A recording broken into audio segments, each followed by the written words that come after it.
Bienvenidos sean a un nuevo programa de nuestro podcast Think Tank Turismo. En esta ocasión nos encontramos con panelistas muy importantes, expertos en materia turística, de economía y ambiental, porque como ustedes habrán podido ver en nuestro título, este programa cuenta específicamente problemáticas que nos afectan, ¿no?, como sector. Es por eso que en esta edición especial por el Día del Turismo tenemos a nuestros panelistas acá presentes. Quisiera que cada uno de ustedes, por favor, se presente. Bueno, muchas gracias a todos los que nos ven a través del Think Tank Turismo. Soy Julio Alvarado, docente de la universidad. Tengo una maestría en Economía Política y soy candidato a doctor en Relaciones Internacionales. Y soy funcionario del Servicio Exterior por más de 30 años. Y con un gusto poder participar y conversar con todos ustedes sobre estos temas que son tan importantes para el país y para la sociedad. Muchas gracias, Lick Alvarado. Ahora tenemos a nuestro otro ponente. Bien, muy buenos días a este podcast Think Tank. Contento de compartir con ustedes. Mi nombre es Waldo Vargas Ballester, soy ingeniero civil con posgrado en Ingeniería Ambiental, a lo cual me dedico hace bastantes años atrás. Soy docente investigador en la UNSA, en la Facultad de Ingeniería, en el IDEPROC, la carrera de Ambiental. Y de turismo hemos trabajado mucho tiempo, muchos años, en un programa del BID, mientras era funcionario del BID, en turismo sostenible para Bolivia. Entonces, muy contento de compartir con todos ustedes. Bien, aquí también tenemos a nuestro director del IPIST. Bueno, gracias a todos, principalmente a los invitados. Mi nombre es José Hidalgo Quesada, soy economista, pero fundamentalmente he estudiado el turismo y he trabajado muchísimo tiempo tanto en el sector público como en el privado de turismo, y ahora con gusto y de verdad con mucha satisfacción estoy a cargo del Instituto de Investigación de la carrera de Turismo. Esta es una actividad que realmente considero que es muy importante y agradezco a los panelistas por estar presentes. Bien, ustedes verán en la pantalla que tenemos a alguien más, pero no está presencialmente con nosotros. De todos modos, lo podemos ver y ustedes también lo pueden visualizar a través de nuestras cámaras y la pantalla, que es Alex Vilja, quien se encuentra en Rurrenabaque. Por favor, si se puede presentar. Muy buenos días, saludar a José, a Julio, Waldo, bueno, y a la facilitadora también de este conversatorio. Bueno, yo soy de profesión licenciado en turismo, tengo una maestría en gestión turística también. Mi licenciatura lo hice en la Universidad Mayor de San Andrés, en la UNSA, y mi maestría en la Universidad Católica Boliviana, también en La Paz. En mi caso, llevo hace mucho tiempo involucrado en la actividad del turismo responsable, dado que el pueblo del cual yo provengo, que sería San José de Chupiamunas, se incluyó a partir de los años 90 en un proyecto de ecoturismo con este emprendimiento Talalán, que es muy conocido en nuestro medio, en nuestro país, y probablemente también más allá de nuestras fronteras. Yo pude participar a través de este proceso, ¿no? Viendo un poco el desenlace justamente y los desafíos que implica llevar adelante este tipo de iniciativas, ¿no?, donde se involucra a gente indígena en la gestión, es decir, tanto operativa como administrativa, y eso obviamente no es nada sencillo. Producto de esa experiencia, posteriormente yo junto a mi familia decidimos emprender en una iniciativa justamente familiar que nace en 2010, que es Maribi Jungle Eco Lodge. Este emprendimiento que está en el territorio de Chupiamona, está dentro del Parque Nacional Maribi, y que ya llevamos más de 10 años también haciendo desafíos de hacer sostenible esta iniciativa que es manejada por familias indígenas. Eso sería en cuanto a un poco, digamos, la parte de formación y un poco de experiencia, pero más allá de eso también lo que hago es, sobre todo 2015, ha sido involucrarme en la defensa de los derechos indígenas y de la naturaleza. dado que a partir de ese periodo se han hecho muy evidentes las enormes presiones, sobre todo a la Amazonía, al Parque Nacional Marítimo.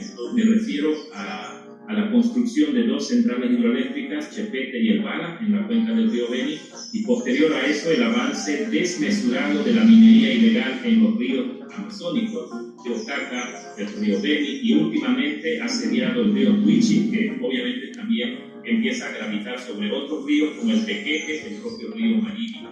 Eso es lo que podía un poquito comentarles brevemente, y pues encantado de estar con ustedes y de poder compartir la experiencia que venimos haciendo acá en la Amazonía, en el norte de La Paz. Gracias. Muchas gracias.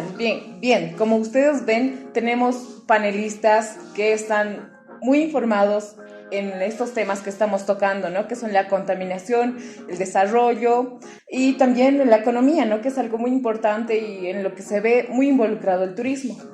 Agradecemos a todos ustedes por estar presentes en este nuevo programa, en este nuevo contenido que se está realizando acá en el ICSTUR, ya que estamos tratando de innovar también nosotros con el contenido podcast, ya no emitiéndolo quizá en medios tradicionales, sino también en medios digitales, donde más gente pueda unirse y también gente mundialmente pueda escucharnos.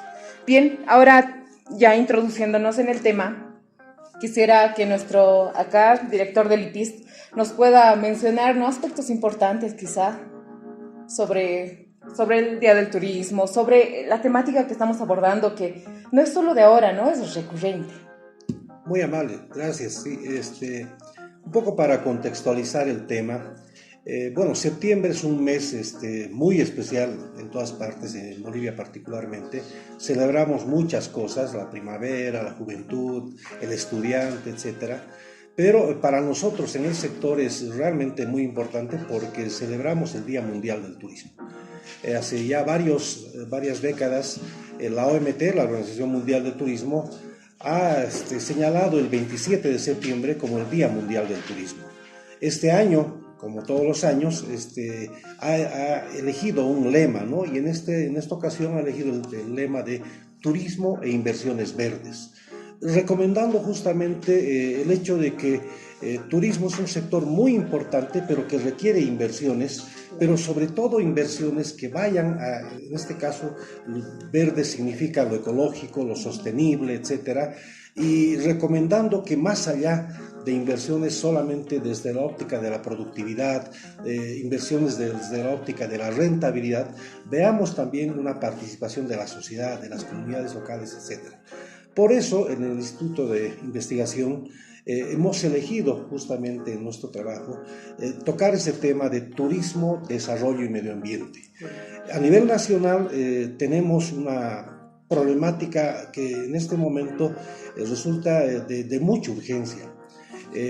Ya desde hace varios meses, inclusive años, el tema económico en el país ha ido bajando en intensidad, es decir, hemos tenido realmente una época que podríamos llamar de oro por los ingresos que hemos tenido hasta el 2014, pero que después de eso hemos ido reduciendo esa actividad que inclusive a nosotros como institución, como universidad nos ha ido afectando porque la coparticipación en los recursos de IDH ha ido disminuyendo, pero bueno, a nivel nacional las divisas, la escasez de dólares, etcétera, ha ocasionado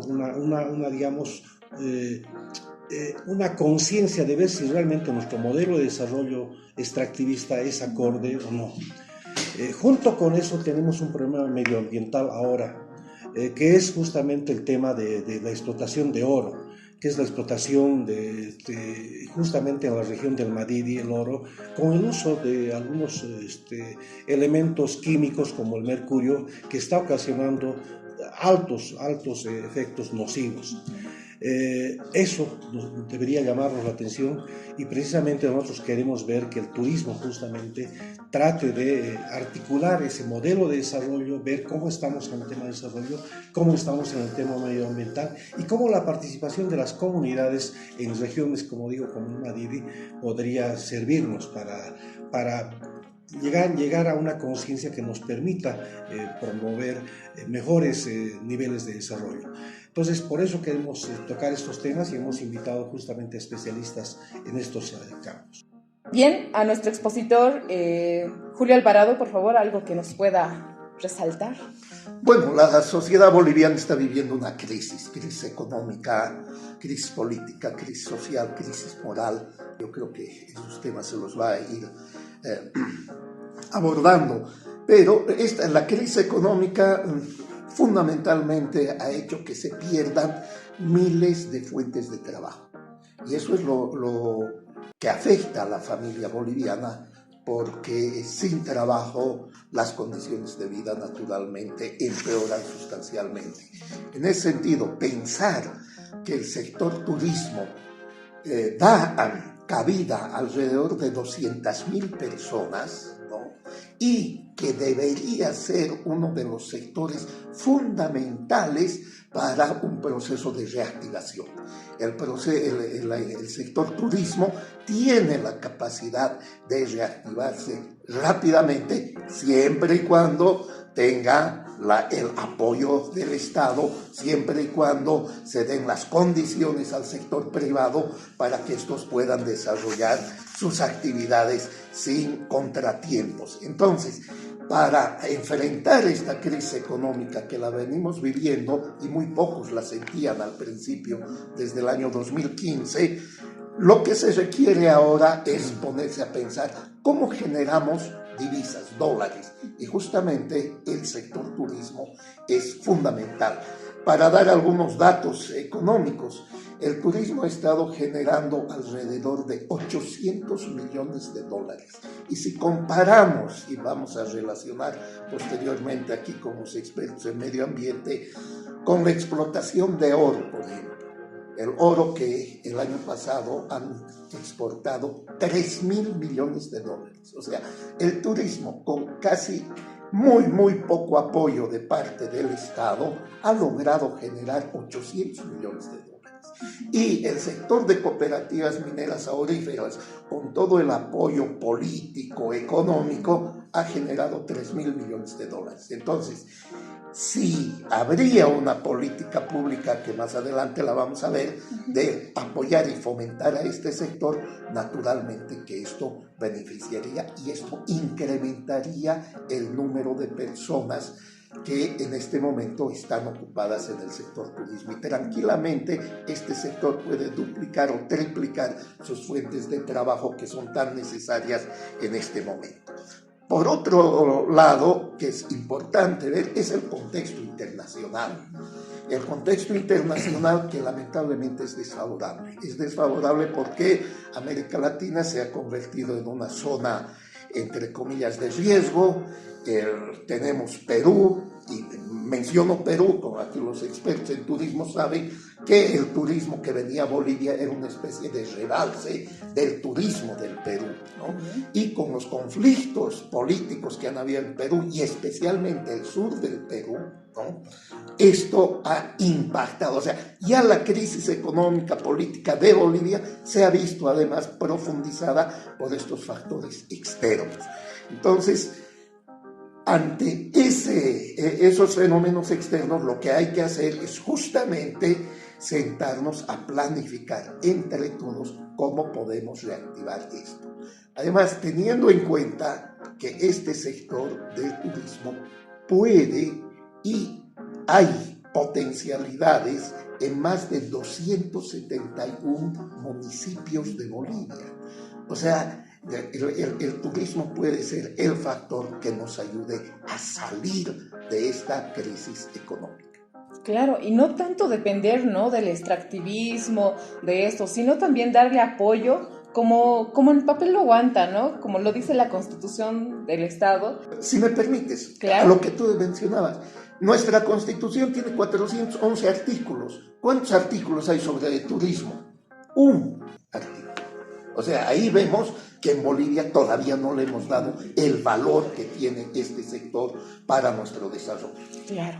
Ahora pasamos también con la unión de estos ambos temas, ¿no? Que es muy importante. Waldo Vargas, a ver qué nos puede comentar también sobre la actualidad, sobre lo que piensa, ¿no?, sobre esta coyuntura.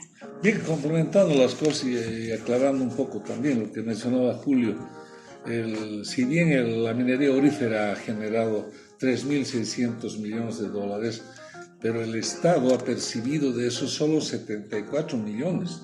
El resto se lo llevaron los que explotaron el oro. Eso no se quedó en el país. Entonces, el turismo ha aportado mucho más que la minería aurífera aluvial. Entonces, eso es importante hacer notar también. Y los pasivos ambientales que nos está dejando, ahí es otro tema durísimo a tratar y discutir más adelante. Bueno, el desarrollo sostenible en nuestro país no es una novedad. Hemos sido pioneros. El año 93 se ha creado inclusive un ministerio y a raíz al influjo de ese ministerio hemos podido crear el Sistema Nacional de Áreas Protegidas, cosa que eran áreas aisladas, porque muchas son antiguas, entre ellas el TIFNIS, que fue creado en 1966.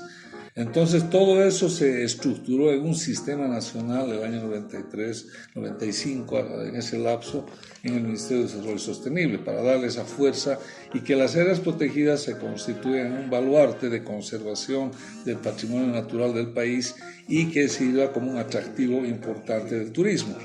Entonces, con ese espíritu surgió el tema del CERNAP, que debería ser la institución que administre, que gestione las áreas protegidas, cosa que hoy en día estamos viendo un CERNAP totalmente debilitado, sin la fuerza y la capacidad y fortalecimiento institucional como para ejercer esa tarea. Otra cosa que vemos grave, porque a mí me tocó trabajar estos temas, yo fui funcionario del Banco Interamericano de Desarrollo durante muchos años, y allí financiamos varios proyectos de turismo. El más destacado y muy importante para el país fue el desarrollo turístico sostenible, que fue una operación muy exitosa y gracias a ello se utilizó mucho de las áreas protegidas, generando mucha inversión y movimiento. Pero ¿cuál era el secreto del éxito de este proyecto? Fue las alianzas estratégicas. Se manejaron alianzas estratégicas entre Estado, empresarios privados o iniciativa privada, digamos, porque no eran empresas específicas, sino era iniciativa privada, como el caso que mencionaba el amigo Vilca, y también el tema de los municipios. Los pequeños municipios también aportaban, organizaban alianzas, y las comunidades. Ahí está lo positivo de todo esto. Y podemos rescatar un sinnúmero de ejemplos de aquello que han dado excelentes resultados. Uno de ellos en Sucre. Sucre ha capitalizado muy bien el turismo y hoy en día es la capital de nuestro país, que tiene mayor movimiento turístico gracias a que invirtió muy bien esos recursos de fondos concursables en sus atractivos más importantes, entre ellos el Parque Cretácico, que es un éxito nacional, la Glorieta y los varios museos que rehabilitaron dentro de este proyecto, donde hay participación de la sociedad civil, del municipio mismo y algunas iniciativas privadas, como Francesa, ¿no? Entonces son ejemplos muy interesantes que se rescatan, pero que han ido languideciendo. Ya luego la nueva corriente gubernamental insertó el turismo comunitario, que lastimosamente no dio ningún resultado, por razones obvias, porque las comunidades por sí solas no pueden operar un aparato turístico si no tienen los medios, la preparación y las guías para hacerlo. Entonces no ha podido despegar ese proyecto. Y hoy en día están retomando y están volviendo a tratar de implementar la fase 2 de ese proyecto de desarrollo turístico sostenible con base en las alianzas estratégicas. Entonces, esa es la expectativa para hoy en día que nos gustaría que se pueda lograr para nuestro país. Un trabajo muy importante, ¿no?, que también se debe seguir desarrollando. Ahora, a nuestro invitado de Rurrenabaque, ahí desde la distancia, preguntarle, ¿no?, cuál es la participación y visión de las comunidades locales, qué es lo que se está desarrollando, qué es lo que se pretende hacer o qué actividades se realizan dentro de la población donde usted se encuentra o donde usted ha podido trabajar quizá. Gracias, Giselle. El rol de las comunidades indígenas en este caso y también las comunidades locales harían más énfasis, digamos, en las áreas periurbanas, han sido fundamental en la proyección de construir una imagen que empieza a mostrar a Bolivia en su integridad. Yo quiero hacer énfasis de que Bolivia ha sido conocida en el plano internacional más como un país andino, probablemente por los esfuerzos, las inversiones que se han hecho mucho más en la región de los Andes, Lago Titicaca, Cordillera, ciudad capital La Paz, y luego obviamente con la expansión a otras ciudades como Potosí, el Salar de Uyuni y algo de Sucre, la capital. Pero muy poco se ha hecho énfasis en mostrar a Bolivia como un país que tiene también Amazonía, y ahí tenemos que ser contundentes. Bolivia aporta a la cuenca amazónica, al bioma amazónico, con un 70% de su territorio. De hecho, somos el tercer país que tiene, digamos, mayor proporción referido a esta cuenca, ¿no? Después de Brasil, obviamente, está viendo Ecuador y Bolivia en ese orden. Entonces, lo que ha ocurrido en la Amazonía boliviana a partir de los 90s, con haber involucrado a pueblos indígenas en emprendimientos de turismo responsable, me refiero específicamente al pueblo indígena Uchupiamona, que empezó a desarrollar este emprendimiento Charalán, empieza a ser un puntal de lanza para integrar a los pueblos indígenas en esta alternativa. Y ha sido fundamental para el destino Rurrenabaque, para el destino Amazonía, Rurrenabaque, Manabí y Pampas. Esta iniciativa es la que ha dado luz a que otros pueblos indígenas como los tacanas, los chimanes, mocetenes, en esta región del país empiecen también a involucrarse, ¿no? Como decía Manuel, sin embargo, esta idea de darle realce al turismo comunitario representa muchos desafíos. No hay quizás un entendimiento a mayor profundidad sobre los desafíos de gestionar estas iniciativas. No es tan sencillo.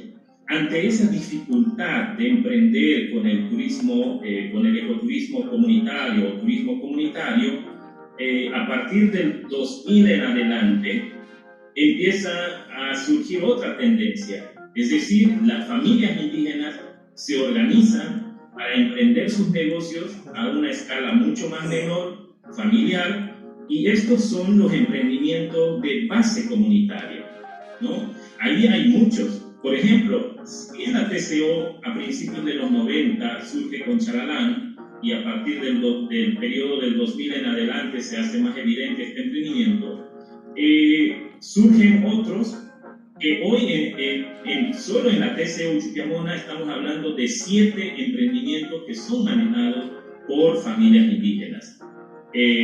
Algo similar está ocurriendo en el pueblo Tacana, que empezaron con San Miguel y están en esa etapa de transición. En San Miguel se dieron cuenta también de que el turismo comunitario, que involucra a toda la comunidad, representa mayor desafío en temas de hacer gestión. Entonces, hoy esta comunidad está en transición para que las familias se organicen, lo que de verdad tienen la vocación y quieren prestar este servicio, entrar a esta otra dinámica. Y probablemente eso va a ocurrir también en Villa Alcira, que es otra comunidad tacana que tenía su emprendimiento Canopy Zipline, y seguramente luego en Asunción del Quiquibay, en el río Quiquibay, los chimanes mocetenes probablemente hagan lo mismo. Es decir, ya no son iniciativas tanto que involucran a la comunidad, porque eso dificulta un reto mucho más grande, sino familias que están interesadas en entrar a esta actividad y prestar un servicio mucho más eficiente, ¿no? Entonces ahí estamos, y hay también no solamente indígenas, sino también gente de la región de Rurrenabaque, San Buenaventura, que está apostando por el turismo responsable, y hay otras iniciativas que podemos ver que también abarcan áreas protegidas, como el caso Maliri o las Pampas de Yacuma. Entonces, eso es lo que creo que es importante destacar, que por lo menos en esta parte de nuestro país, las comunidades indígenas han jugado un rol preponderante para involucrarse en este tipo de actividades, pese al montón de desafíos, porque al Estado central, sobre todo, no le interesa este tipo de actividades. Contrariamente, los obstáculos son mayores, al menos en la actualidad. Es mucho más fácil emprender en actividades extractivas como la minería ilegal u otras de mayor destrucción que emprender iniciativas que pretenden cuidar, conservar y apoyar la economía local. O sea, ahí el desafío siempre va a ser mucho mayor. Y ojalá desde la sociedad civil podamos hacer mayor presión para que estas trabas, ¿no? Empiecen de alguna manera a romperse y permitan el surgimiento y crecimiento de iniciativas que van a empoderar a la gente, incluidos pueblos indígenas o comunidades indígenas. Ese sería un poquito mi aporte. Muchas gracias, Alex.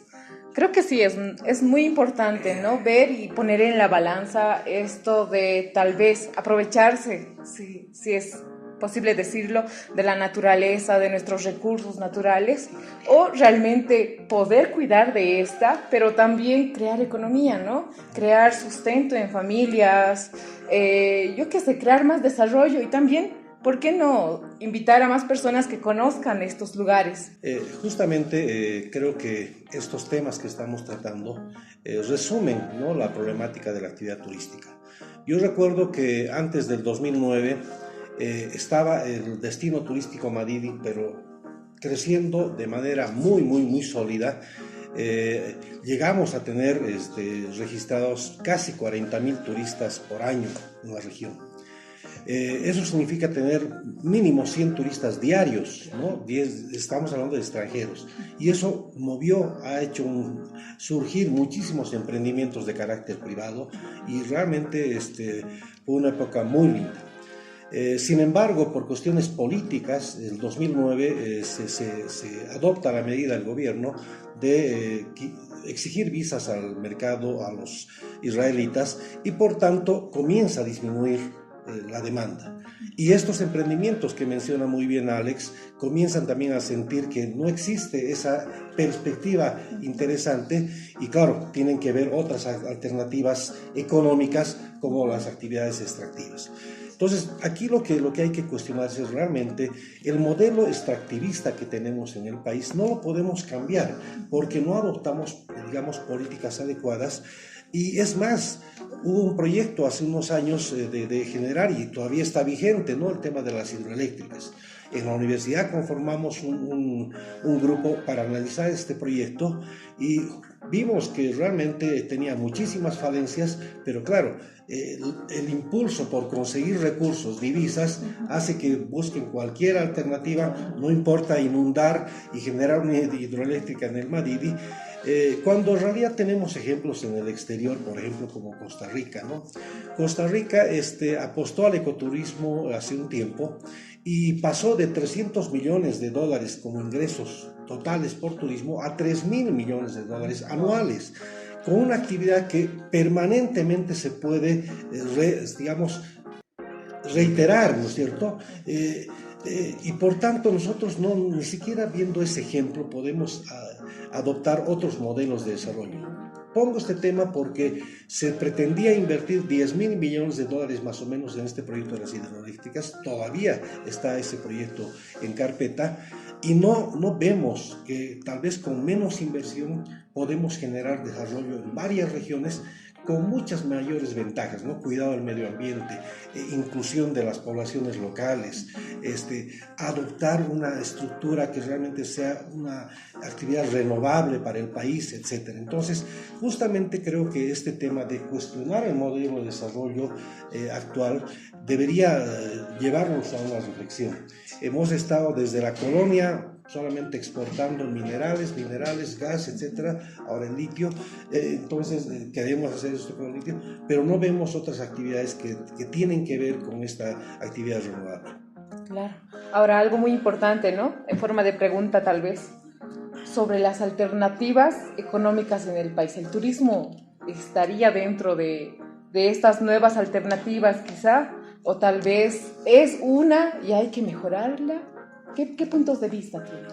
Bueno, el turismo es la alternativa, no es una más. Eso, desde mi punto de vista, es la principal en este momento. Primero, por los tiempos.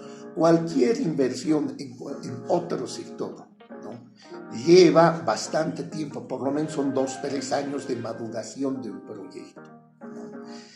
Ni qué decir en materia extractivista, en minería o en hidrocarburos, un proyecto de estos es de 5 a 10 años. Entonces, el turismo lo puede reactivar, vuelvo a señalar y subrayar esto, la economía. Pero para esto debemos tomar medidas. Aquí José manifestaba un tema central, el tema de visas. ¿Por qué no hacer como Chile y Perú, que son vecinos, o la Argentina? Llega un turista al aeropuerto o llega a la frontera terrestre y ahí se le da la visa inmediatamente. No tienen que estar yendo a un consulado, buscar a un... La gente no pierde el tiempo en eso. Y además, Bolivia, ¿cuántos consulados tenemos a nivel mundial para que los turistas puedan tener acceso en su ciudad? Solamente para darles un ejemplo, hay países en Europa que Bolivia no tiene ni embajada y menos consulados. Entonces, y el otro grave problema que tenemos, que es interno. Miren ustedes, este año han habido en Bolivia alrededor de 85 bloqueos de carreteras. ¿Qué mensaje estamos dando a los turistas? No vengan a Bolivia, porque si vienen, se van a quedar un día, una semana o 2 semanas en algún lugar.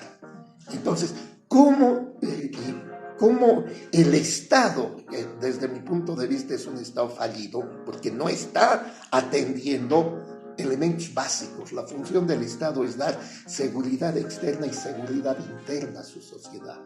Entonces, si no logramos cambiar esa mentalidad, es decir, aquí tenemos una oportunidad para el turismo, pero tenemos que crear las condiciones y no dispararnos al pie como lo estamos haciendo con estos bloqueos constantes. En los primeros 5 meses, más de 80 bloqueos en Bolivia es una barbaridad.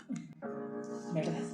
¿Algo más que nos puedan Sí, comentar? por supuesto, definitivamente el tema turismo y sobre todo el tipo de turismo ecológico que tenemos en nuestro país, el turismo con las comunidades, como había mencionado, el proyecto con el BID, es un proyecto de desarrollo sostenible, de turismo sostenible, ha mostrado que esas alianzas dan resultados. Ahora, completamente de acuerdo con Julio, porque no hay políticas certeras y de Estado en materia turística. ¿Cómo es posible que hayamos cortado una línea tan fuerte de ingreso turístico como esto de las visas a Rurrenabaque? Rurrenabaque era un pueblo que estaba creciendo, estaba modernizándose, etc. Uno podía entrar a un restaurante y encontraba un menú en 2 idiomas, en un pequeño pueblo.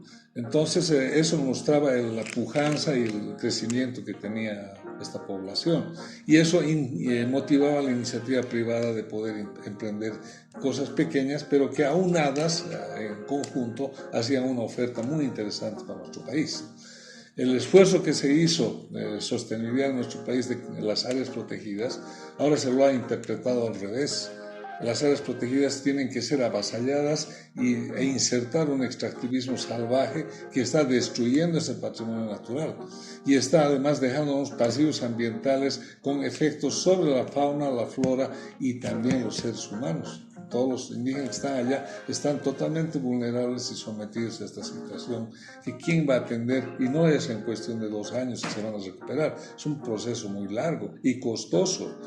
Versus lo que se está extrayendo y dejando esa minería al país, hay un desbalance muy preocupante. Por lo tanto, debemos retomar, exigir que el turismo sea uno de los pilares fundamentales del desarrollo del país y cerrar las puertas a ese extractivismo salvaje. Si se quieren extraer nuestros recursos naturales, que sea con sostenibilidad, conservando el patrimonio natural y generando empleos, rompiendo esta economía informal que se está implementando en el país, que es una forma perversa de desarrollo de un país. No se puede trabajar con un país basado en la economía informal. como está en este momento nuestro país, sin posibilidades de generación de empleo digno y seguro. Entonces, ese es uno de los temas muy fuertes y el turismo es el pilar fundamental para romper ese esquema. Sí, bueno, yo creo que definitivamente no hay una voluntad política para incentivar, promover el turismo responsable en nuestro país. Yo creo que tenemos que hacer énfasis en esta alternativa, porque un turismo desordenado, sin planificación, también puede llevarnos a generar destrozo, deterioro, degradación del recurso, del patrimonio natural y cultural que tenemos. Sin duda, comparado a lo que puede causar como destrozo frente a lo que viene haciendo las actividades extractivas, tipo minería, por ejemplo, no hay punto de comparación, ¿no? La actividad minera que se ha señalado que en nuestro país en los últimos años ha tenido la capacidad de exportar más de 2.000 millones de dólares, pero que de esta cantidad solo se han quedado alrededor de 50 millones en nuestro país, tampoco es algo que compensa esa destrucción que está causando. Y el turismo, pese a tener tantas limitaciones, tantos obstáculos que le está poniendo el propio Estado central, ha sido una actividad que hasta antes de la pandemia estaba aportándole al Estado cerca de 1.000 millones de dólares, sin ningún tipo de incentivo, de promoción, ¿no? Generando alrededor de 350.000 empleos en nuestro país. La actividad minera, en este momento, supuestamente mueve alrededor de 170.000 asociados o cooperativistas, no sé. Sería importante que ahí Julio creo que siempre está al tanto de conocer a mayor profundidad esta actividad minera, con los del CEDRA, el CEDI, y todos quienes manejan esta información, podamos empezar a hacer un balance comparativo de cómo estas actividades tienen ciertos ingresos, por el otro lado la generación de oportunidades de empleo y cómo ese dinero se reparte primero en las arcas del Estado y también con la gente que está involucrada. Yo creo que eso es súper importante. Solo el territorio Uchupiamona, antes de la pandemia, el territorio Uchupiamona estaba manejando alrededor de 2.000 turistas. Si nosotros calculamos que estos 2.000 turistas en promedio se quedan 3 días en la TC Uchupiamona, en el Maridi, gastando como $80 por día, estamos hablando de 8 por 3, 24, de $240 por 3, y eso multiplicado por 2.000, es la cantidad que genera solo un territorio, solo una TCO, ¿no? Entonces son recursos que tenemos que empezar a visualizarlo y desde ese punto exigirle al Estado mayor responsabilidad. ¿Cómo es posible que estas pequeñas iniciativas que surgen desde los territorios, desde las comunidades indígenas, tengan un conjunto de trabas? Es demasiado burocrático emprender en estas iniciativas, pero si yo quiero emprender en una iniciativa extractivista como la minería ilegal, prácticamente no necesito papeles, solo organizarme de nombre y solo con el nombre ingresar a un área protegida, a un territorio indígena y hacer actividad. Entonces esto no puede ser y necesitamos desde la sociedad civil hacer mayor esfuerzo para que estos temas empiecen a salir a la palestra, porque de lo contrario al gobierno estamos viendo que no le interesa absolutamente nada promover alternativas, economía alternativa. Está pensando en inversiones multimillonarias. Veamos solamente el Val Achepete. Si esa idea de producir energía va adelante, demandaría al pueblo boliviano alrededor de 9.000 millones de dólares. 7.000 millones para el Chepete y unos 2.000 millones para el Val, ¿no? Porque son 2 centrales hidroeléctricas. Imagínense lo que han hecho hasta ahora. En el proyecto, en esta fábrica de azúcar EASMA, el gobierno ha invertido entre 264 millones, se dice por otras fuentes hasta 300 millones de dólares en una fábrica de azúcar que no da réditos, que no da resultados, que más bien ha endeudado al pueblo boliviano. ¿Cuánto ha costado establecer Charalán en el territorio Chupiamona? Ese proyecto, tengo entendido que fue apoyado por el BID y una contraparte de conservación internacional, pero que no llega ni siquiera a 1.5 millones de dólares, que está por debajo de ese monto. Imagínense cuántos Charalán se hubieran creado con 264 o 300 millones de dólares que le han metido en EASPA. ¿Cuánto le han metido hasta el momento a estudio de las represas Chepete-El-Bala? Son más de 15 millones que se han ido ya en estudio, solo en estudio. Allí hay otro mineral. Ahora, se ha invertido también en el puente Urrenabaque-San Buenaventura como alrededor de 20 millones de dólares, que eso puede ser por ahí hasta discutible, pero estamos viendo de que el dinero que está poniendo el Estado no está poniendo donde tiene que estar, donde va a empezar a dar réditos, ganancias y empoderar a la gente local. Está poniendo dinero en otros temas que quizás nos desafían más bien a aumentar en nuestra deuda externa, y eso nos va a la larga a acarrear también a serias consecuencias. Lo único que en los últimos años hemos escuchado que estaría más o menos inducido a cuidar, a promover el medio ambiente es este convenio que tiene el gobierno alemán con el Estado boliviano de aportar $1 millón por 15 años, ¿no? Este proyecto se llama Paisaje Mariri, que está siendo ejecutado entre el CERN, PWCS y la Organización de los Indígenas del Norte de La Paz, que es la CEPILAP. Entonces, sin embargo, de esos montos, si nosotros, desde la sociedad civil, los pueblos indígenas, no estamos involucrados, este dinero tampoco va a cumplir su rol y se va a quedar en consultoría y no sé, y no vamos a ver. Por lo menos ese proyecto empezó el año pasado y yo no veo hasta la fecha resultados ya cuantificables porque la minería sigue creciendo en el Mariri. Entonces nosotros desde la sociedad civil tenemos que pedir rendición de cuentas al Estado alemán, al gobierno alemán y al Estado boliviano de qué están haciendo con esos recursos que han venido para proteger, ayudar a proteger y cuidar el patrimonio natural y cultural que tenemos en el Mariri, en el Pilón Lanas y en los territorios indígenas. Eso sería un poco mi aporte respecto a este tema. Justamente estamos viendo el tema de que faltan políticas públicas, ¿no? El tema es justamente que tenemos que hacer que los diferentes niveles de gobierno puedan establecer políticas claras de apoyo al gobierno, al turismo, porque hay cifras pero muy claras, ¿no? Muy claras. Cuando yo decía que llegaban, 100 turistas diarios a Urrenabaque, si se quedan 3 días son 300 turistas que llegan diariamente. Y ahí el efecto multiplicador es muy grande. Lo que pasa es que hay un divorcio total entre la política estatal, que es el Viceministerio de Turismo, los gobiernos y los municipios. Y ahí yo creo que es importante que cada municipio también asuma ese rol. Han habido diferentes créditos, etcétera, pero no vemos que hayan proyectos claros. Copacabana es un lugar pero turístico por excelencia. Debería tener una estructura organizativa, debería responder justamente con una unidad de turismo que tenga una política clara de apoyo, ¿no? ¿Cuántos turistas llegan a Copacabana? Más de 300,000 llegan a Copacabana.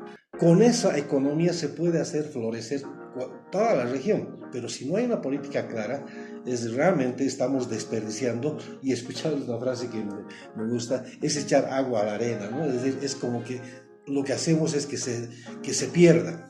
Entonces creo que el tema de políticas es muy importante y tiene que haber una política primero de un lineamiento claro desde el gobierno, pero que a nivel de los diferentes municipios y departamentos debería considerarse. Lo último, La Paz ha perdido su actividad productiva.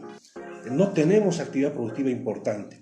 El azúcar, etcétera, la caña de azúcar, son parece que inversiones fallidas, y tiene mucho potencial para el turismo. Pero si preguntamos en la gobernación, ¿cuánto se dedica al turismo? ¿Qué política clara tiene para apoyar el turismo? Vemos con mucha decepción que no hay nada. Y esto creo que hay que revertir justamente con cambiar el modelo de desarrollo del país. Se habla de sustitución de importaciones, se habla de que tenemos que ver otras opciones. El turismo está ahí y no lo podemos ver o no lo queremos ver. Creo que Julio, ahí nos puedes aclarar mucho más, ¿no? Sí, el tema fundamental para la elaboración de políticas públicas parte, pues, como nos decía nuestro buen amigo Max Weber hace más de 100 años. El Estado tiene que tener una burocracia, ¿no?, profesional. Y lamentablemente, aquí los ejemplos que han dado, las decisiones que se toman es por la improvisación del funcionario público. Autoridades que no tienen la más mínima idea de lo que se trata el tema, ¿no? Tenemos ahí el famoso Ministerio de Culturas, por ejemplo. Entonces, ¿dónde están los profesionales que son los que generan y orientan las políticas públicas? No tenemos. O sea, más bien hay un menosprecio por los profesionales y por eso estas inversiones que realmente son lamentables, ¿no?, y crean elefantes blancos. Yo tengo un ejemplo en Guanuni, donde han inaugurado 5 veces una planta, Lucianita. No marcha la planta y siguen metiendo dinero, ¿no? Ha costado más de 54 millones de dólares y bueno, y como decía Alex acá y José, con poco dinero en el turismo se puede generar, pues, circuitos económicos muy acelerados. Ese es un elemento fundamental y vuelvo a señalar el ámbito territorial. El turismo abarca un gran número de municipios. Entonces, con poca inversión se puede generar economías en los diferentes municipios. Y si no hay una burocracia meritocrática, una burocracia profesional, vamos a seguir de tumbo en tumbo y la crisis económica se va a seguir profundizando. Yo quiero acotar también un tema que es importante. El tema del cambio climático se está ignorando y hoy en día no podemos ignorar. Tiene que insertarse en todo lo que es planificación, identificación de proyectos y ejecución y operación de los proyectos. Y eso no está ajeno a lo que es el turismo. De hecho, tiene que estar acompañando. Hoy en día no está ya de moda hacer más represas, así que hay que quitar de la cabeza a cualquiera que intente hacer represas que no lo hagan, porque el cambio climático le va a enseñar la dura lección de que fue dinero como agua en la arena. Entonces, el turismo necesita apoyo en servicios básicos, en comunicación ya sea de tipo telefónico, inalámbrico o alámbrico, como le decimos, y también comunicación por vías, vía terrestre, vía fluvial, vía aérea. Entonces eso implica otras inversiones adicionales donde tiene que incorporarse el tema de cambio climático. Si una población, por muchos atractivos turísticos que tenga, una comunidad decidida a apoyar esos proyectos de turismo y participar en ellos, no solo apoyar, sino participar, no puede tener éxito si no tiene, por ejemplo, mínimas condiciones de saneamiento básico, es decir, agua potable, alcantarillado, luz, conexión a internet. Es lo mínimo que debe ofrecer para explotar el área turística, que es un área que no contamina con chimeneas. Entonces veamos ese aspecto también. A ello se suma algo que está muy importante hoy en día en todo el planeta, es la reducción de la huella de carbono. Entonces ese turismo tiene que desplazarse con el mínimo aporte a la huella de carbono. Entonces eso también tiene que ser calculado, diseñado, es decir, modificar el modus operandi que tradicionalmente seguimos. Nuestro país se ha ha retrocedido y se ha posicionado en la década de los 80. Se siguen haciendo proyectos como si estuviéramos en los 80 y no se quiere reconocer el impacto que está ocasionando cambio climático. Entonces, vuelvo a insistir, la gran importancia de asociar eso con los proyectos también de emprendimiento turístico y las políticas que deben necesariamente adoptarse en nuestro país. Sí, Alex. Bien, precisamente con lo que he mencionado, creo que es importante por eso también el rol de la universidad. Si hablamos justamente de meritocracia, si hablamos de manejo profesional, la universidad, a pesar también de la situación que tenemos a raíz de la falta de recursos, etcétera, está formando profesionales, pero que no encuentran, digamos, trabajo donde deberían encontrar, no pueden desarrollarse.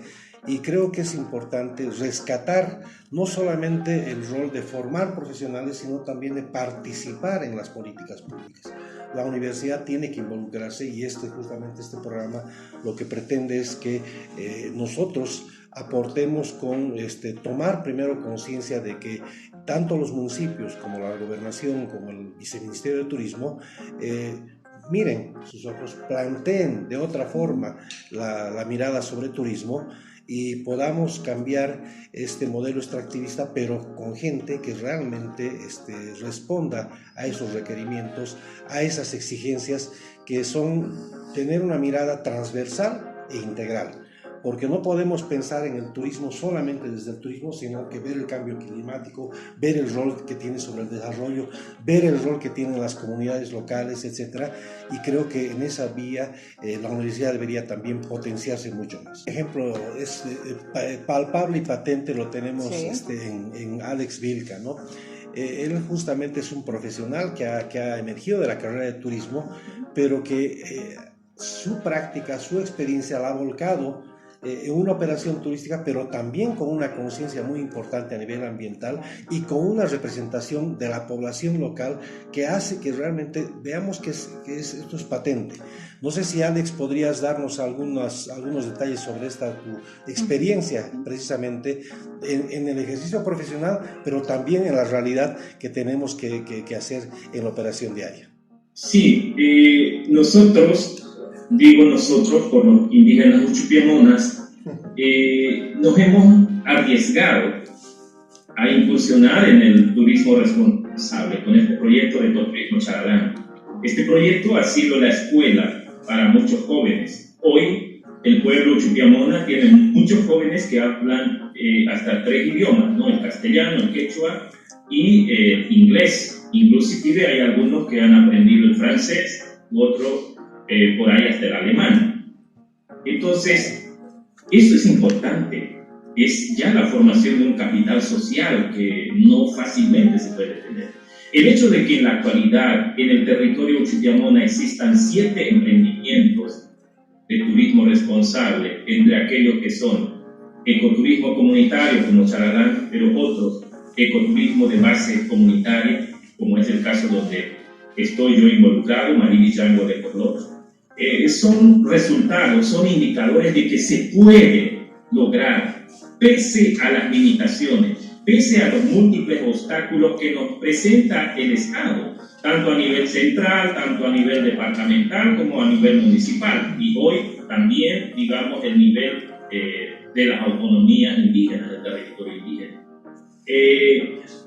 Creo que las instituciones del Estado, más que favorecer iniciativas económicas que pueden ser de largo plazo, lo que están haciendo es servir a facilitar actividades de gran impacto, actividades destructivas como la minería, la explotación hidrocarburífera. Eso está pasando en Tariquía y pronto quieren meterse a la Amazonía boliviana, al norte del departamento de La Paz, al Madre de Dios. Entonces, y con grandes infraestructuras, ¿no? Porque no olvidemos que el Marili como el Tignis están amenazados también de ser partidos en 2 por carreteras, ¿no? Entonces, yo creo que lo que tenemos que hacer es seguir insistiendo y tenemos que empezar a generar cambios desde el nivel local.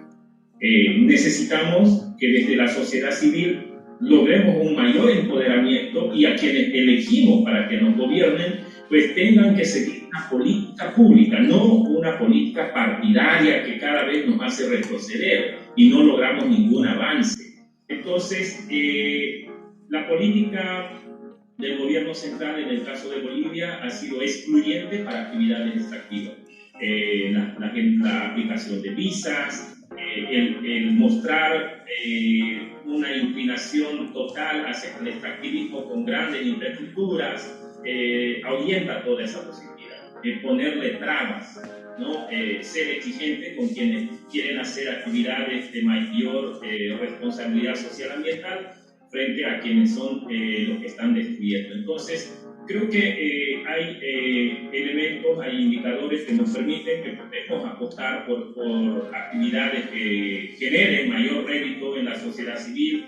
El turismo responsable, como es el caso del ecoturismo, puede ser una herramienta, pero a partir de eso hay que empezar a construir muchas otras alternativas. Acá, lamentablemente, en el norte del departamento de La Paz, hoy por hoy ya se habla no solo de un monocultivo, como es el caso de la caña de azúcar, sino se está hablando ya de otros monocultivos, como el maíz, el arroz, el sorgo, la soya, inclusive lo más lapidario, palma africana, palma aceitera. Si eso va a continuar, realmente nos estamos exponiendo a cosas terribles.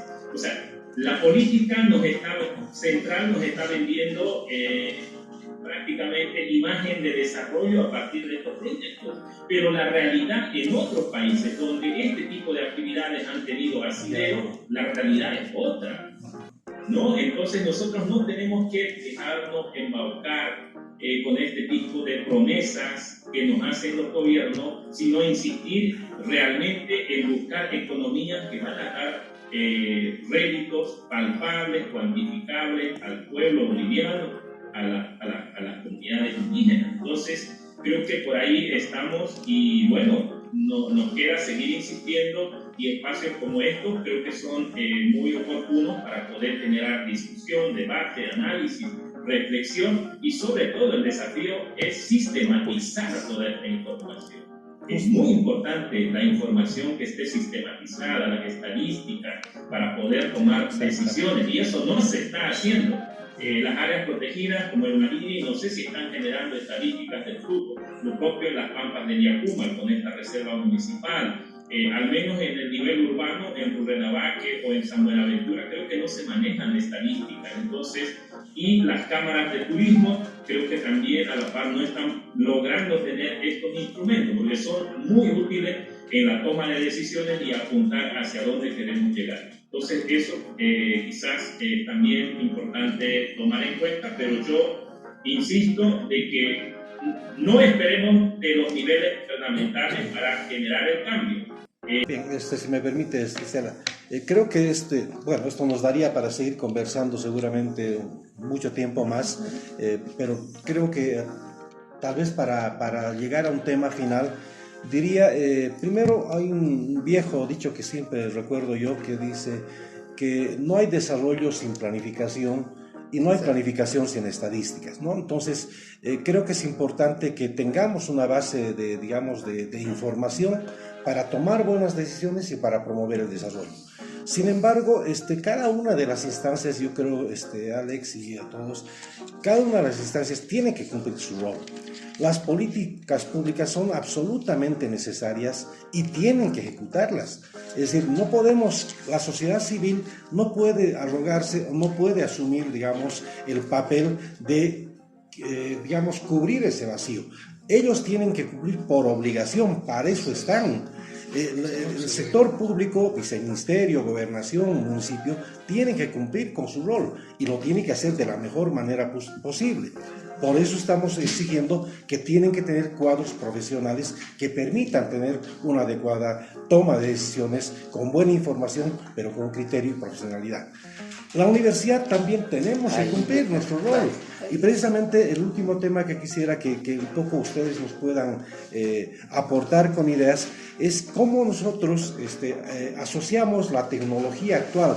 No hemos hablado de un tema tan importante como el avance tecnológico, la inteligencia artificial, etcétera, algo que los jóvenes sobre todo tienen muy a la mano. Con esto de la investigación, la universidad tiene que no solamente formar profesionales, sino que investigar. A la luz de esta charla decía, ¿por qué no hacemos trabajos, por ejemplo, turismo versus minería? ¿Cuál es el rol? ¿Cuál es el peso? ¿No es cierto? Y si hacemos ese trabajo, pues tendríamos realmente temas muy importantes para descubrir. Extractivismo o versus actividades renovables.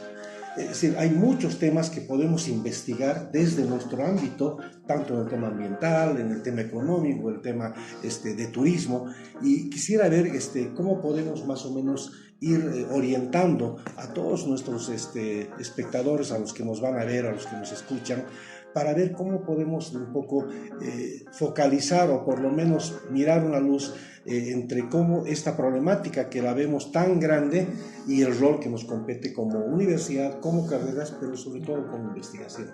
No sé si Julio después pueden aportar sobre eso. Sí, al respecto, Waldo mencionaba algo fundamental, ¿no? Estamos en la cuarta revolución industrial, en plena revolución industrial, y parece que aquí en Bolivia no nos hemos dado cuenta de eso, ¿no? Bueno, ahora felizmente ya está hablando de la inteligencia artificial, etc. Entonces, ese es un elemento fundamental. Y al principio decía, Bolivia vive una crisis. Pero toda crisis es también una oportunidad. Y yo creo que aquí la universidad tiene que hacer autocrítica, que no está asumiendo un rol y un papel activo. Sí, el gobierno central, gobernaciones, municipios han fracasado, ¿no? Entonces, desde la universidad generaremos nosotros las condiciones para que esto se revierta. Por ejemplo, yo he trabajado varios años apoyando a municipios. ¿Qué es lo que llega el nuevo alcalde? ¿Qué es lo primero que pide? Quiere un abogado para que lo defienda por la corrupción que va a hacer, y quiero a alguien que me maneje el dinero. Son los dos, ¿no? Abogado y economista o contador.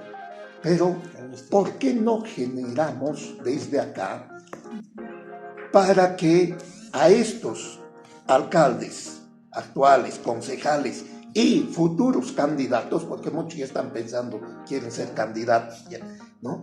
¿Por qué no los convocamos desde la universidad y justamente se les muestra esta posibilidad que ellos tienen de generar propios recursos, que dentro de la estructura de los municipios y las gobernaciones tengan ellos, ¿no?, una oficina de turismo, de promoción de turismo? O sea, que no solo estén pensando en el abogado y en el economista o en el contador, sino también quién les va a generar o puede generarle recursos. Y yo creo que ahí, mi distinguido José, la carrera de turismo y el Instituto de Investigación podría generar estos cursos, seminarios para estos políticos que quieren ser alcaldes o quieren ser concejales, y que el tema turismo les comience a entrar en este subconcepto de olvidarse de voy a entrar y cómo me voy a aprovechar, sino tengo posibilidades de desarrollar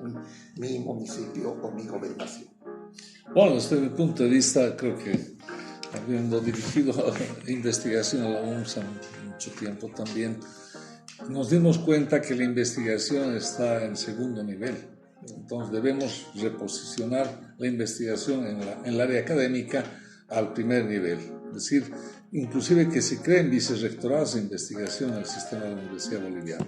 Eso va a impulsar fundamentalmente la investigación, porque talento humano sí lo tenemos. Eso los bolivianos tenemos que ser conscientes de eso, porque sí hay talento acá. Lo que no hay son medios y oportunidades. Entonces, ahí comparto plenamente con Julio y José en el tema de fortalecer ese aspecto. Ahora, debemos como país focalizar en la industria del turismo, la industria sin chimenea, como pivote fundamental de planificación. Eso va a jalar automáticamente el tema de adaptación al cambio climático, donde está la gestión ambiental, está la gestión del riesgo y la gestión del cambio climático. Son tres gestiones juntamente a la de turismo. Ese es el núcleo de desarrollo del país, desarrollo sostenible. A eso se van a sumar todas las otras actividades. Esa es la nueva forma de enfocar el crecimiento de nuestro país en las condiciones actuales. Y todos tenemos que movernos en ese nuevo esquema, la educación, la operatividad, el diseño de nuevos proyectos en ese contexto. Si no logramos hacer eso, nuestro país se va a convertir en inviable y no vamos a poder soportar el cambio climático que se viene con mucha fuerza para toda la humanidad. Es el peligro más grave en este momento. Si no tenemos esa capacidad, lastimosamente somos inviables y tenemos grave riesgo de perecer. Y no lo digo con mala intención, lo digo más bien con todo lo contrario. Y nos queda muy poco tiempo. Las cosas se van a empeorar cada vez más. Este año estamos viendo un problema de sequía. Estamos viendo a Potosí y Sucre ya afligidos con esta situación. La Paz no se queda atrás y otras regiones del país. Estamos viendo a nivel mundial esto. Eso es una señal clarísima que tenemos que cambiar la forma de manejar los proyectos, de gestionar nuestros recursos naturales, el patrimonio natural que le llamo yo, y hacerlo de otra forma. Ese es el mensaje y ahí está la academia jugando un rol muy fuerte, pero la academia necesita también una reforma estructural profunda. Si logramos hacer eso, podremos orientar mejor a los gobiernos, a la sociedad civil, y ahí comparto con lo que decían mis colegas Julio y José en este sentido, y la experiencia en la praxis que está haciendo Alex, donde él está en la trinchera, donde están los balazos de la guerra. Así que muchas gracias. Alex, creo que Alex, ¿quieres aportar algo? Sí, yo creo que concuerdo con lo que dice Waldo. Es sumamente importante transversalizar el tema de educación también, y yo creo que desde las universidades tenemos que hacer mayores esfuerzos para que el tema ambiental, no sé, desde el turismo empecemos también a presionar de que eso tiene que ser un tema transversal desde el nivel inicial, y que las universidades, por supuesto, tienen que tomar muy en cuenta. O sea, hay una urgente necesidad en hacer mayor énfasis en el campo medioambiental, y en nuestro país las áreas protegidas, los territorios indígenas. El tema agua va a ser uno de los recursos más estratégicos, ya lo está haciendo. Y por ahí se decía, y en datos comparativos, si hablamos el tema hidrocarburífero versus recurso hídrico, agua dulce. El agua en poco tiempo, ya en este momento, tiene un mayor valor que el litro de gasolina, ¿no? ¿Verdad? Entonces, si nosotros actuamos de manera inteligente, nosotros no deberíamos estar más bien promoviendo que las empresas petroleras ingresen a Tariquía, porque Tariquía es la reserva de agua dulce más importante que tenemos en el sur de nuestro país. Más bien deberíamos estar pensando en cómo vamos a sacar el agua, lo vamos a industrializar y se lo vamos a vender a los países vecinos, Argentina, Brasil, Paraguay, los que estén ahí, o Chile. No sé, así como acá en el norte de La Paz se piensa en generar electricidad a través de las centrales hidroeléctricas y pensamos vendérsela supuestamente al Brasil, al Perú, no sé a quiénes, nosotros deberíamos más bien estar pensando en estas otras alternativas económicas, cuidar nuestros reservorios de agua, cuidar las áreas protegidas, los territorios indígenas, los cuerpos de agua, los acuíferos, porque ahí se va a venir el mayor recurso. Y lo que dice Waldo, las ciudades capitales van a empezar a sentir los efectos adversos de este problema de la deforestación, los incendios que son recurrentes en nuestro país. La Paz es un ejemplo que ya ha vivido la crisis del agua hace un par de años atrás, y lamentablemente paceños, alteños están durmiendo en sus laureles y permitiendo que la minería esté tomando control de las aguas que son estratégicas. La minería se está apoderando del agua dulce para su actividad y está contaminando las aguas que sirven para el consumo humano. Es impresionante cómo han avanzado en los últimos años. Han tomado control de Villimani, han tomado control de Chacaltaya, de todas las nacientes del agua están las actividades mineras. Si nosotros no tomamos mayor ventaja sobre estos temas, realmente la situación puede agravarse y podemos vivir momentos caóticos en distintas regiones de nuestro país. y la sequía realmente se está expandiendo muy rápidamente a muchas regiones. Rurrenabaque, aquí que estamos en la Amazonía, casi la mitad de su población, que somos ya alrededor de 30.000 habitantes, casi la mitad carece ya de este líquido elemento. Imagínense, o sea, de aquí a un poco esto va a ser mucho más grave y tenemos que hacer algo. Y el turismo tiene que ser una herramienta que permita a buscar ese equilibrio. Es decir, no podemos irnos de un extremo a otro extremo, sino buscar equilibrio entre lo que es, digamos, la necesidad de generar empleo, economía, versus la necesidad de cuidar el medio ambiente, la naturaleza y los territorios indígenas. Muchas gracias a nuestros panelistas, muchas gracias Alex por estar acá con nosotros, tal vez desde la distancia, ¿no? Pero gracias a la tecnología con nosotros. Él nos puede ver, nosotros podemos verlo, podemos tener esta charla sumamente amena, compartiendo opiniones. También a nuestros panelistas acá, a Julio Alvarado, a Waldo Vargas y por supuesto a nuestro director del IPIS, José Hidalgo Quesada. Muchas gracias a ustedes por escucharnos en este programa que sale, ¿no?, en el Día del Turismo, teniendo vistas, teniendo opiniones sobre la coyuntura que está pasando con estos temas. Muchas gracias a todos. Muchas gracias. Permíteme agradecerles justamente a los invitados dos cosas. A nivel mundial hemos tenido crisis después de la pandemia y la única actividad que de verdad ha jalado a las demás actividades ha sido el turismo. Turismo ha sido el que ha provocado justamente el efecto rebote en la economía mundial y con ese ejemplo nosotros también deberíamos plantear esto. Y un segundo ejemplo, aunque no muy bueno, he visto que ya no tenemos el velo de la novia en el camino arqueológico, justamente se ha secado porque las actividades mineras han provocado esto. Y esto nos debería llamar a mucha reflexión en todos los ámbitos. Muchas gracias, Julio, por tu asistencia, por tu experiencia. Waldo, muchísimas gracias por todo lo que nos has aportado. Y Alex, desde la distancia, un abrazo. Seguiremos en la brecha porque lo que nos corresponde es seguir trabajando porque en eso estamos, nos hemos formado para eso. Muchas gracias, Gisela, por todo lo que has hecho y a todo el equipo del Ixtur realmente por este programa, porque esto es un inicio. Vamos a seguir conversando en muchos temas más. Claro, vamos a tener otras oportunidades, otros temas, así que muchas gracias nuevamente por ser nuestros espectadores, por estar atentos a nuestras redes sociales y todo. Muchas gracias, así terminamos. Hasta luego. Chao, chao. Muchísimas gracias. Chao, chao. Chao, chao.